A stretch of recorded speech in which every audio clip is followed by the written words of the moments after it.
Hello and welcome to the K-12 online keynote for Leading the Change. My name is Chris Lehmann. I'm the principal of Science Leadership Academy. Thanks so much for watching this keynote and thanks so much for taking part in K-12 online. What we're going to talk about today is the idea of change and how do we change our schools and what are the change in schools that we need. I want to talk a little bit first about my biases. First, I believe that School 2.0 is progressive education with 21st century tools. We know how to do this. We've done it before. Secondly, I believe that when we talk about schooling, we need to not talk about creating a workforce. We need to talk about 21st century citizenry. Because the fact of the matter is that we need more than a workforce. We need a citizenry that is engaged, involved, that is ready to be scholars and activists and parents. And if we do that, we'll get the workforce we need. But if we only shoot for workforce, I don't believe we'll get the citizenry we need. And finally, I believe it is important that we all remember that public education is the hallmark of a democratic society, which is one of the reasons why it is so important. So I think we need to do a few things. I think we need to stop. I think we need to stop thinking that schools should be just like businesses. I think we should stop thinking that every kid can learn in the same way. I think we should stop thinking that the only way that we can teach is the way we've taught before. I think we need to stop blaming schools and stop blaming teachers. And we need to start thinking about what it is we need to do to change in our schools. Because the question that I have and the thing that keeps me up at night is this. Why is it that we have so many wonderful, dedicated teachers in our profession and so many failing schools? And the reason is because when you put a good person into a bad system, the system will win far too often. So what we need to do is think about changing the system and fixing the system so we can get the schools we need. I also think that all of us right now are hearing a lot of talk in education about data-driven decision-making and accountability. But here's the issue, which is good data costs a lot more money than what we are willing to spend as a country right now. And the fact of the matter is that no data that we can collect is better than the data we already have, which is the work the kids do in our classes every single day. And to speak about accountability, accountability is important. We should make sure that schools are held accountable for the education that they provide. But we should also remember that no one can hold a teacher more accountable than they hold themselves responsible for the children in their care. So with all of that in mind, what do we need to do to change? One is I want you to take a look at a picture. This is a picture of the MIT Media Lab. The MIT Media Lab is one of the great places of learning on earth. These guys get it right. These are the smartest people in the world. And if you look at the picture, you can look in the corner of the picture and see the slogan of the MIT Media Lab, Lifelong Kindergarten. And these people embody the notion that learning is rigorous fun. Because what we know is that we learn best when we learn what matters to us. So we need to find a way to make things relevant. I think one other thing we have to remember is that things are changing and that we have to change with it. This is a picture from the Slide Rule Museum. Long ago, it was thought that everybody needed to learn how to use a slide rule. Here's another image for you. This is an image of HTML. 10 years ago, we thought we all had to teach the kids HTML because how could they publish on the internet without knowing HTML? Well, what we need to understand is what Alvin Toffler said, which is the idea that the illiterate of the 21st century will not be those who cannot read and write, but those who cannot learn, unlearn, and relearn. So when we think about change, when we think about changing our schools, we need to ask ourselves this one very scary question. What is it that we are willing to unlearn and relearn to make our schools better? With all of that said, I want to talk a little bit about Science Leadership Academy and a little bit about what we do here.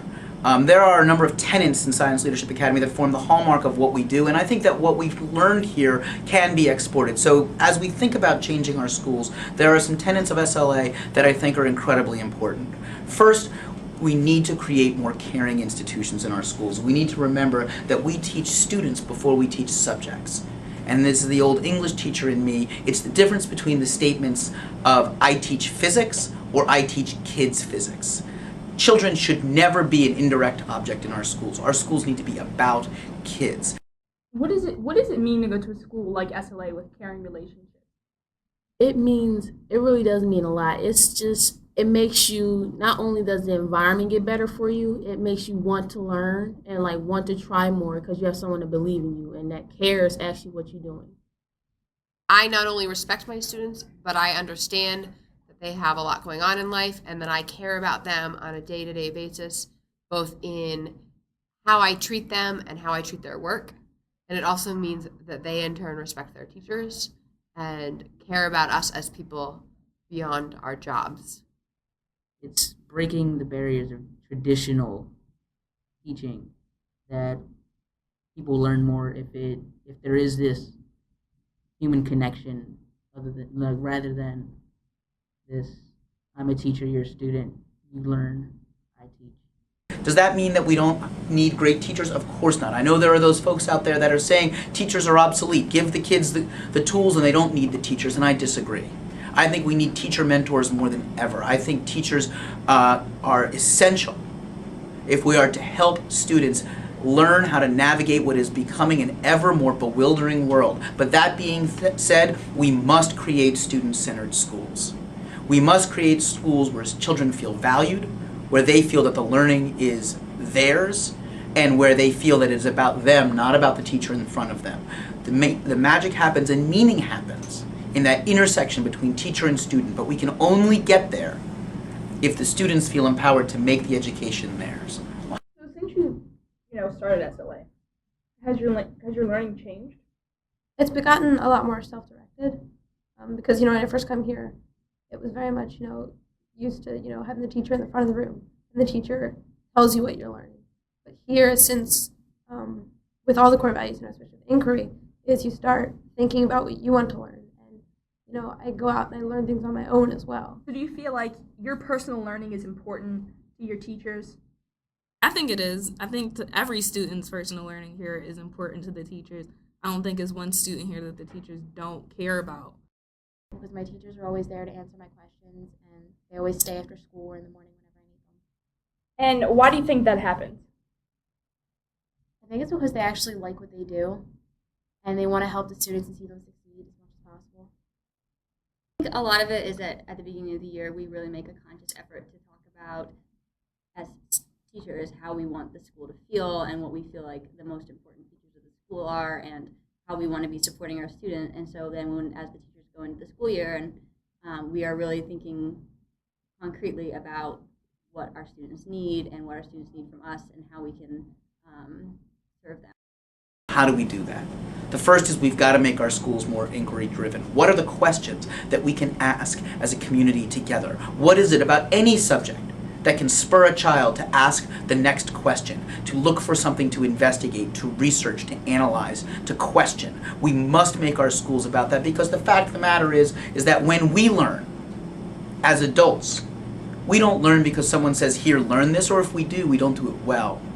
As adults, we learn best when it's something that we care about. Why is it in our schools that we think that kids will learn if we don't give them a reason to care? How can we start with that care? We can get them to ask questions. So do you think that since you've started SLA, do you think that the questions that you started to ask have changed? Yeah, they went from like being simple, what is this questions, to, you know, the questions starting with how. Now I'm asking like more in-depth questions. Well, and I'm, you know, actually trying to make the connection of the story in the real life, or I'm trying to make the connection about, you know, what's going on in general. Right. So it's never just them on surface questions. So does that style of learning make you want to learn more? Yes. Why? Because like I'm actually understanding it. It's something I understand. So if I don't understand something, then I don't want to learn it. I don't want to, you know, continue on with it. But if I understand it and I actually get it, I'm actually learning something. So that makes me want to learn more. How does the inquiry process help you find answers to your questions?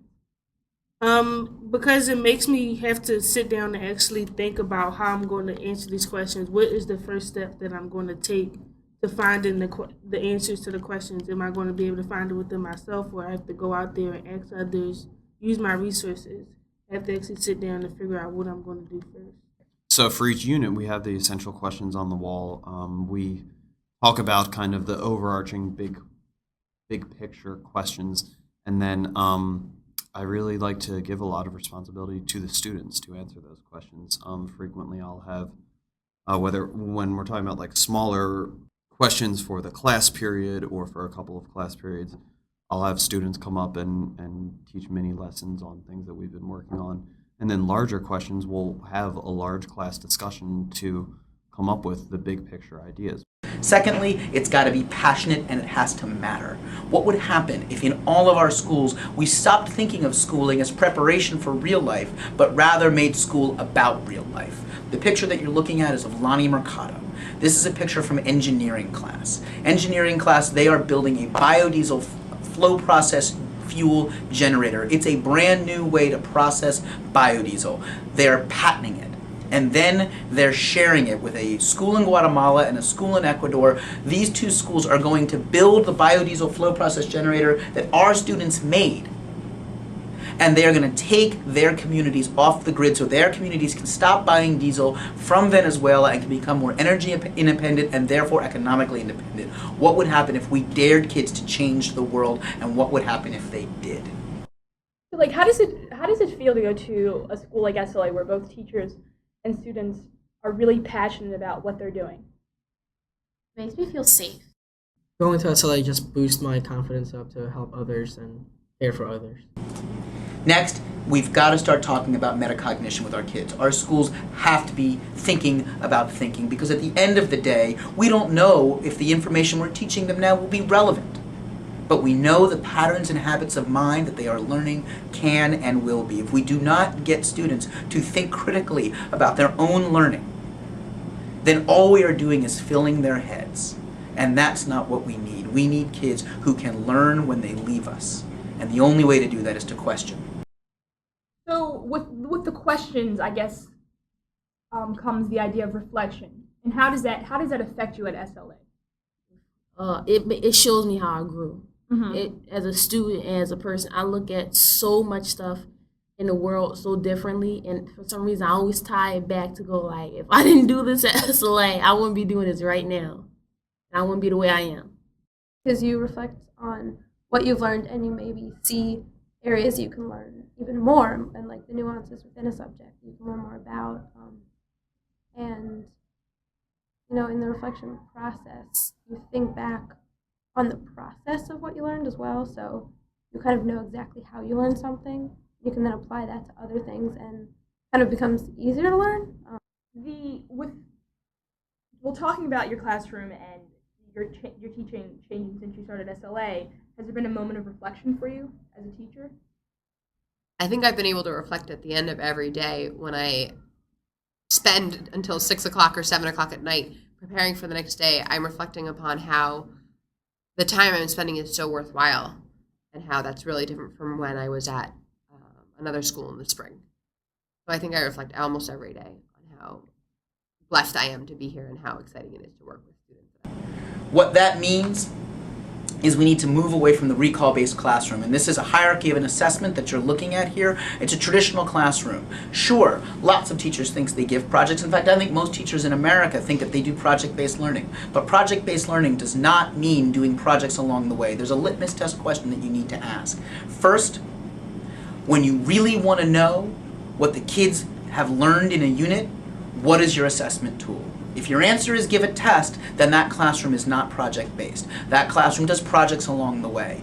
True project-based learning looks like this, where projects, the work of the kids' own head, heart, and hands, is the work that is valued most, and that is the work that we can see what the students have learned, because it's about what they can transfer, it's about what they can create, it's about what they can defend. It's not about what they can recall. And if you really want to see engaged students, don't give them a test, give them a project. Because the fact of the matter is that most of us in education learned a long time ago that if you want to cram for the test, take the test. It doesn't matter if you forget everything a moment later. If you've got to apply what you've learned into something that you create, you're going to remember it. And that's what we want for our kids. Well, I'm comfortable saying that I'm proud of everything that I do, because all the projects that we have already done, every single one is better than the last. And I get an opportunity to show what I learned. Usually when we think of a person teaching, well, in terms of high school, there's a teacher, he stands up, he gives a long lecture, and you are supposed to take notes, and eventually you will be assessed through a test on what he said. Here, it's not that simple. It's more there's more discussion. The teacher kind of guides you through all this information, and you kind of have to make your own. You have to in a lecture, the teacher kind of gives you the information, whereas in a discussion, you kind of have to find your own information. And I guess that's a lot like it kind of gets you more involved. Like I found this, I realized this, whereas the professor just telling you something, it's just like, okay, he just told me this. I always thought that I was really weird because I believed in projects and and I hated tests and all these sorts of things. And I thought that made me really strange. I didn't know that there were schools that kind of had that same belief system. And I didn't even have the language to express it. It just, the other way seemed wrong and my way seemed right. The next question, of course, is how do we manage the technology with all of this, right? And to paraphrase Neil Postman, what we have to understand is that certain technologies are not additive, they are transformative.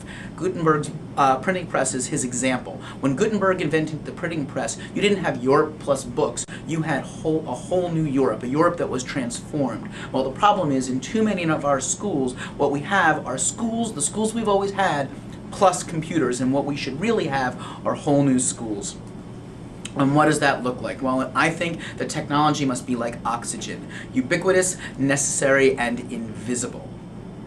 It is important to understand that it's got to be everywhere. It's got to be done for a usage, and it's got to not be the thing we talk about first. It's got to be the thing that we just use. How many of us walk into an office and talk about the computer that's sitting on the desk? We talk about the work that we need to do. Why is it that we assume that schools are any different? The way we use technology, it's not as if just as a distraction. Right. We use it actually as a learning tool. We use it to research things. We learn it to make our presentations for our classrooms. We learn it to gain more knowledge. If I would have definitely went the to, laptop is say, a like great a small resource. private It school makes for you high school or not something only like that, it I don't prepare you think for the that I would skills have you're been gonna have able in to college, develop but it as a helps person ground that you I to did where here you know until what I you was have to able do and really makes you set your find priorities. out who I was exactly. One of the coolest things here at SLA is the fact that it is a school that uses so much technology, but if you ask anybody or if you look around, it's not the first thing that's on everybody's mind. Yes, there's iPods and laptops and wireless and microphones and all these kind of little tech tools to help us make the things that we're making, but those are tools for the ideas that we have, and it's our ideas that set us apart. We also have to understand that our schools can finally become transparent. In too many places, in too many communities all over this world, schools are black boxes. They're the thing that the kids go do during the day and something happens and we try and call it learning. We need to change that and we need to invite the world into our schools, and with the technology that we have at our disposal, we can do that.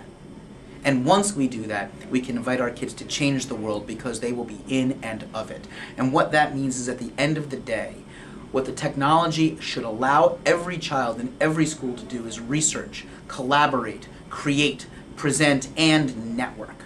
We need to make kids understand that what they can do with the tools at their disposal will set them up to be the workers, the learners, the scholars, the leaders that we need in a new society.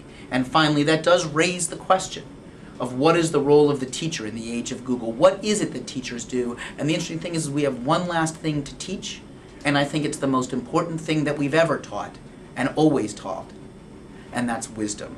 Thank you so much. Please enjoy the rest of the K-12 online conference, and should you ever be in Philadelphia, come visit us at SLA. Thank you. It was very clear from the beginning that the values which we were trying to communicate to kids, which we set as a school, were ones which we valued in our own communication. There wasn't any distinction of saying, okay, this is what we talk about and this is what we actually do. Coming to SLA has a lot to do with making the choice to be in the right learning environment for myself, but also in a learning environment that fosters both creativity and inquiry for students. If I would have went to, say, like a small private school for high school or something like that, I don't think that I would have been able to develop as a person like I did here at SLA. I was able to really find out who I was exactly. I think they are so determined for us to learn everything they can. They're trying to squeeze so much into our head before we go to college, but not in a way where they're like shoving it down your throat. It's like they know our potential, and they know every single person's potential of learning, and they know what we need to learn and what we can squeeze in. And so, like, step at a time, they make sure you learn something new every single day.